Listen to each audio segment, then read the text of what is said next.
कहानी उस घर की है जहाँ बहू और बेटी को एक माना जाता था। लेकिन फिर अरे शिखा बेटा, तू रसोई में क्यों घुसी रहती है? जा, रोटी मैं बना लूंगी। नहीं नहीं माँ जी, आप बैठिए, बस सारा खाना बन ही गया है। श्वेता को बोल देती हूँ, वो खाना लगा देगी सबका।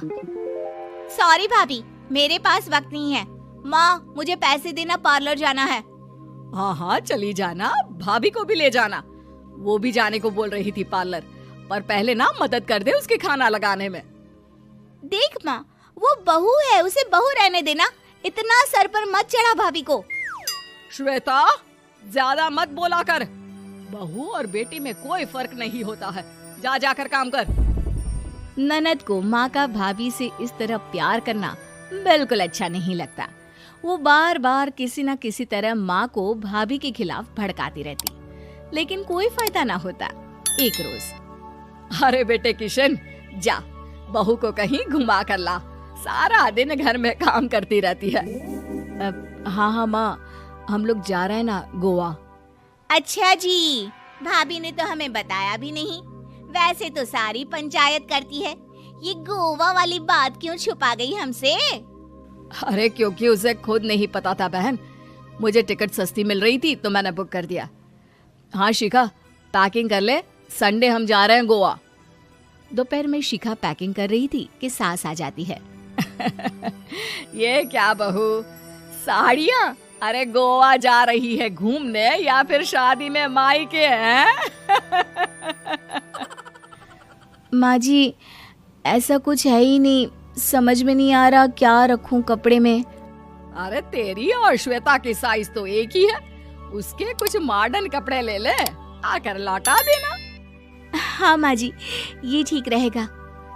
शिखा श्वेता के पास जाती है और उससे कपड़े मांगती है। ना जी ना, मैं अपने कपड़े ना दूं, वैसे भी फैल जाएंगे मेरे कपड़े, बहुत महंगे वाले हैं। शिखा मुंह लटकाकर कमरे में आ जाती है तो सास कहती है, चल तैयार हो जा, तुझे मैं शॉपिंग करा कर लाती हूँ गोवा की। बस फिर क्या था, सास बहू निकल जाते हैं मार्केट और एक से बढ़कर एक ड्रेस खरीद कर घर आते हैं। पहले बता देती कि नए कपड़े दिलाने वाली है भाभी को, तो मैं अपने ही दे देती ना भाभी को, मुझे दिला देती नए कपड़े। देख श्वेता, परिवार का मतलब सबके साथ रहना होता है, ना कि सिर्फ अपना सोचना। वैसे भी तुझे अच्छे संस्कार सीखने चाहिए। और रही बात कपड़ों की, तो शिखा, आज से घर पर भी तू मॉडर्न कपड़े ही पहनेगी। कोई जरूरत नहीं है ये साड़ी वाड़ी लपेटने की। अब क्या था, घर पर श्वेता और शिखा एक जैसे रहते। एक बार पड़ोसन आती है। अरे बेटा, अपनी माँ को तो बुलाना जरा, बात करनी है। शिखा सास को बताती है और रसोई में चली जाती है। ये आपकी बेटी बहुत बड़ी हो गई है, इसके लिए एक रिश्ता है, कहो तो बता दूं। ये बेटी नहीं बहू है, घर में सब एक जैसा ही रहता है। वैसे मेरी बेटी भी बड़ी हो गई है, कोई रिश्ता हो तो जरूर बताना। पड़ोसन रिश्ता लेकर उन लोगों के घर आती है। तब श्वेता की होने वाली सास कहती है, तो ये घर है, कितने मंजिल का है? और ये बहू ने आपकी क्या पहन रखा है, जीन्स टॉप? अरे भाई, साड़ी वाड़ी नहीं है क्या इसके पास?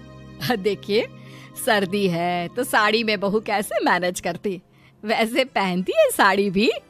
देखिए, हम लोग ठहरे पैसे वाले लोग, कोई कमी नहीं है हम लोगों के पास पैसों की, बहुत पैसे हैं, जमीन, नौकर चाकर, कार, सब कुछ है, लेकिन घर में संस्कारी बहू चाहिए।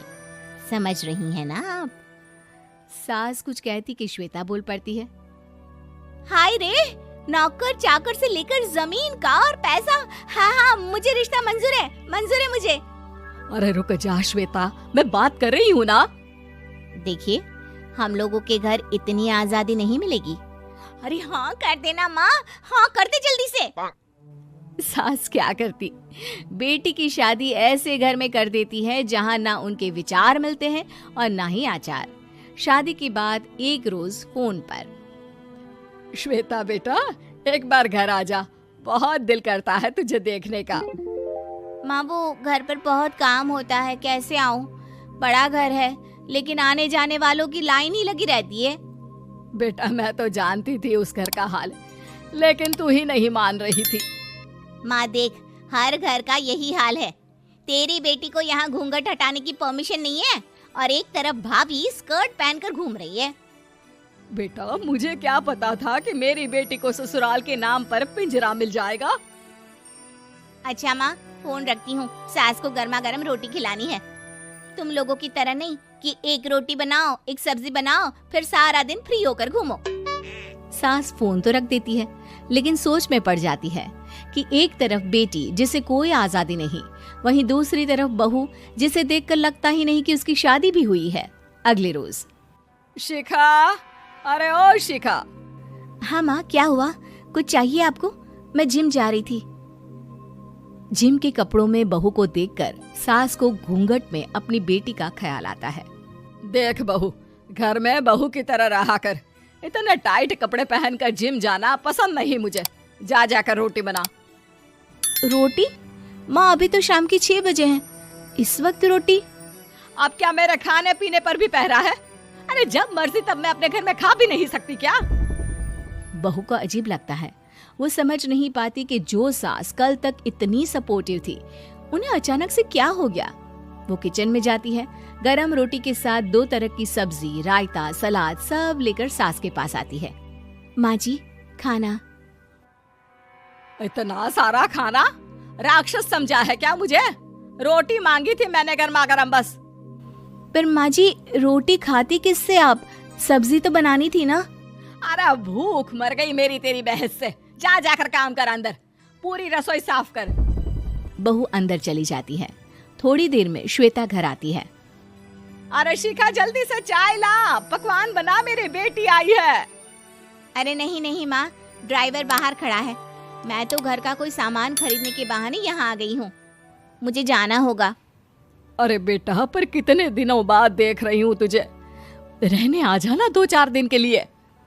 आ जाऊंगी माँ, जब मेरी सास मरेगी तब। मैं तो रोज मन्नत मानती हूँ कि मेरी सास मर जाए तो अच्छा है। अच्छा चल, जा रही हूँ माँ। हे भगवान, कैसे कैसे दिन देखने पड़ रहे हैं मेरी बेटी को। सास अंदर जाती है, जहाँ श्वेता की जिम वाली सहेली का फोन आया होता है। क्या बात है, आज जिम नहीं आई? अरे पता नहीं यार, आज माँ को क्या हो गया अचानक। पर खैर कोई नहीं, लगता नहीं कि मैं अब जिम आ पाऊंगी। शिखा स्पीकर पर बात कर रही थी, जिसे सास सुन रही थी। यार, ये सास ना होती ही ऐसी है। मैं तो कहती हूँ बुढ़िया जल्दी मरे और तू आराम से जिए। शिखा को सहेली की बात पर गुस्सा आ जाता है। माँ के मरने की कौन सा बच्चा दुआ मांगता है मोहिनी? आगे से ऐसी बात मेरे सामने मत करना। हमारे घर की शोभा ही माँ है। क्या हुआ जो थोड़ी सख्ती दिखा रही है? उसमें भी कोई ना कोई उनकी भलाई ही होगी। मैं तो कहती हूँ भगवान मेरे जैसी सास सबको दे, जो सिर्फ माँ की तरह है। सास वाली तो कोई बात ही नहीं है उनमें। सास ये बात सुन रही थी। उनकी आंख में आंसू आ जाते हैं कि क्यों वो बेटी की किस्मत में बहू को भी भागीदार बना रही थी। शिखा, अरे ओ शिखा, क्या हो गया?